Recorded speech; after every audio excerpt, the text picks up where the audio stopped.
How to install Photoshop brushes. When you download brushes from us at Video School, you will have a zip file that you will unzip, typically just by double-clicking or right-clicking and choosing to open on your computer.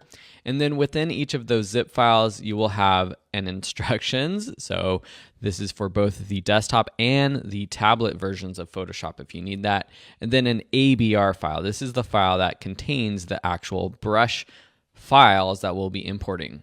Go ahead and open up Photoshop, and then from the window menu, click on brushes.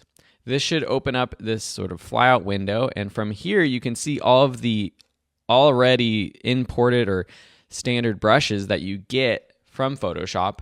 Click this drop-down menu here, the more options menu, click import brushes.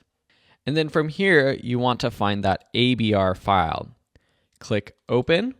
And now in the brushes panel, you'll see that you have your watercolor brushes.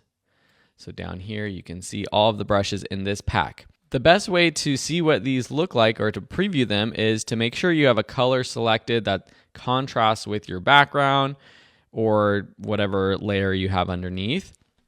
And then select a brush and you can kind of see a preview and then click on it.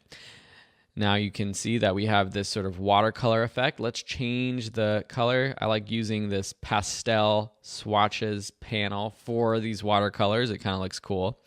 And you can see that depending on the brush, we have already pre-selected different settings for each of these brushes. I'll go into this pack in more detail in a coming up lesson. But all of these settings can be adjusted. You can adjust the size up here. And then up here in the top bar, you can adjust all of your other settings like your opacity, your flow, smoothing, all kinds of settings that adjust what your brushes act like.